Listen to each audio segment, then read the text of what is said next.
Your average email reader spends only 8 seconds to read your emails, and more than 50% of your email openers, they are just too busy or lazy to scroll below your fold. This is why email design is important. You want to convey your message in a very easy and digestible way to your email openers. If you stick to the end of this video, I will tell you how to stay up to date when it comes to email design this year, also what are the recent trends, but also what are the psychological principles that haven't changed lately. I know there are many guys out there who say that email design is useless, and they make a great amount of money, 7, 8, even 9-figure companies who just completely ignore the principles of email design. So guys, if you are watching this video, let me tell you that you don't need email design at all costs. Actually, there are many products, niches, industries where email design it's not necessary. You can simply use a good plain text email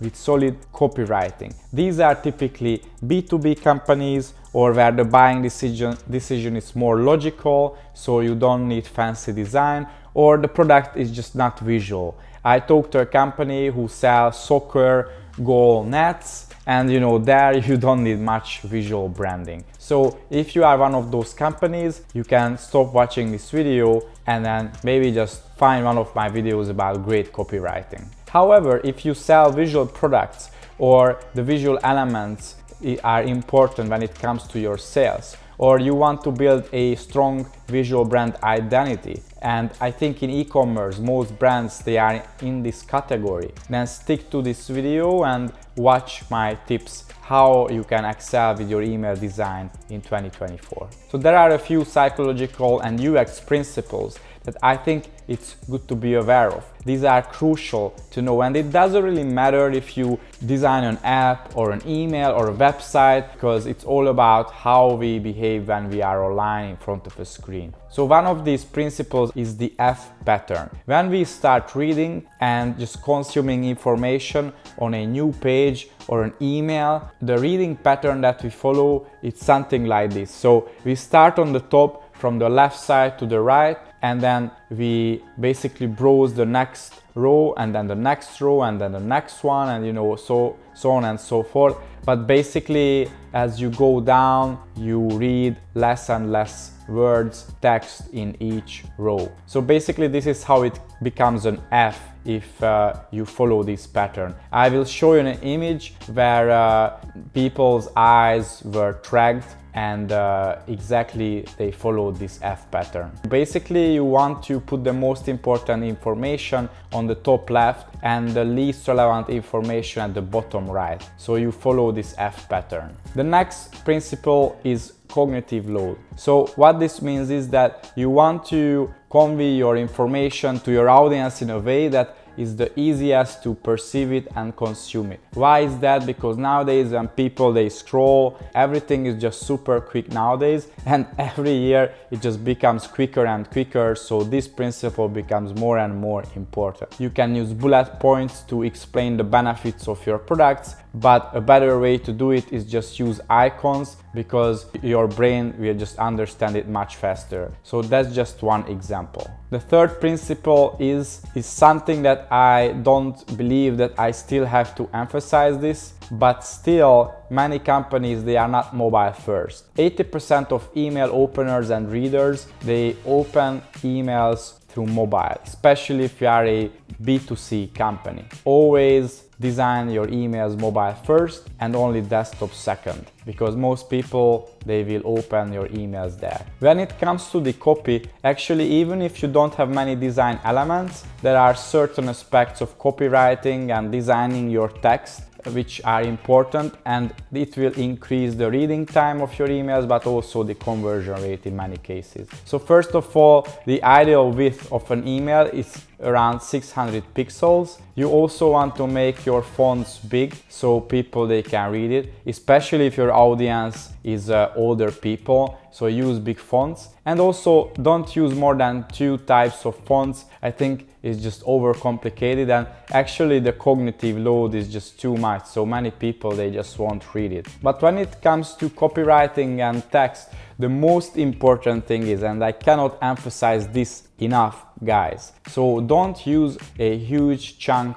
of text. You don't want to put 10 sentences together and just push it out as an email, because people will never read that, you know, in today's environment, especially on mobile phone. That's a terrible experience. So typically what we do is each sentence is actually a paragraph itself, or maybe 2 sentences together if you really want that, but not more than that. So we don't put together even 4 or 5 sentences into one paragraph. We want to avoid huge chunk of text at all costs, and we always center the text in the middle, and we use one column in the emails, especially for mobile. What tools should I use to design emails? So in my team we used Photoshop for long years, but actually recently Figma, they've improved a lot, and nowadays our primary tool is Figma for email design. There is a third tool called Canva, and I think this is the cheapest one. I think it's just freely available on the internet. So we use Canva as well. For example, we generate GIFs using Canva,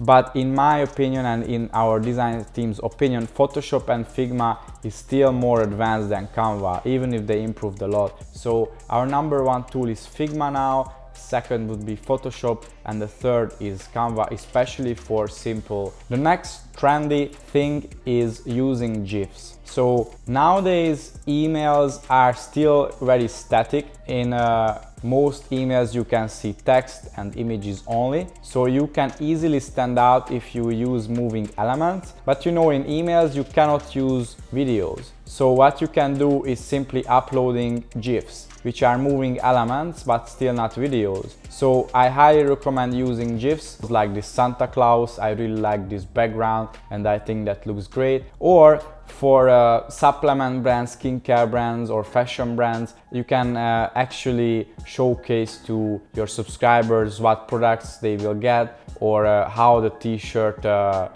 looks like on a specific model. And you can also showcase the different colors of the same product. So GIFs are quite useful. The other thing is using a thumbnail with a huge play button in the middle that you can add to your emails. Especially, I mean, you can only do this if you have video content, but if you have that, then use it in your emails and add the thumbnail of the video, add the huge play button, keep it simple. My favorite is the YouTube style play button, but just add it in the middle of the video, and somehow we are just wired in a way that we really want to click the big play button. The next thing is even something more advanced, so AMP emails, and for this most likely you will need a developer. Use it in those emails where you get the most recipients, so typically an abandoned cart flow, maybe a welcome flow, or some big holiday email campaigns. But again, I collected a few examples. I really like those where a company asks questions through a survey, typically an NPS score from 1 to 10, how happy are you with the experience. So basically it's a survey inside the email. You don't have to take them to your website. Or another examples where they can get a gift or some kind of reward, and you can show them a wheel that they can spin, or maybe they have to scratch and you know they can win something. But actually if you Google AMP emails, you will find many examples. So you can add a calendar to an email, and they can book a time with you using that email. You don't need to direct them to anywhere else outside of the email. So basically the main thing with AMP emails, it makes the email experience a two-sided communication. It's not just a click anymore, and that's the only thing they can do in the email, but actually they can do several different things, and you will receive that data that basically they type in and they do in your emails. However, AMP emails are still very new. They've been here for more than 1 year. but Gmail is the biggest supporter of this. But I know many inbox providers, email providers, they don't let you show these AMP emails. So yeah, be aware of that. And if your subscribers, they are mostly in Gmail, it can be actually very useful. So the next trend that I can see is retro and nostalgia, and also creative typography. So there are so many emails nowadays, everyone's inbox is full, and I can see more and more emails with some kind of retro design or very creative typography. But yeah, nostalgia is just becoming more and more mainstream again. So if you think that this resonates with your audience and your brand, I highly recommend this to try. And again, you can really stand out in your inbox using some retro type of design. And the last trend, and something that you should optimize for, is actually dark mode. In some countries, more than 50% of subscribers, they use dark mode on their phones. So and I do it myself as well. It's just better for the eye. It's a better experience. I use it on my phone, on my desktop as well. So just something to be aware of, because if you don't use dark mode, I think those people, they tend to think that everyone uses the same what they use. I think that's a human tendency actually. We project things on others, what we do ourselves. So if you don't use dark mode, maybe you think nobody uses it, while you know half of the people they use this. So yeah, there are a few best practices to follow, but basically you don't want to use only white and black in your emails,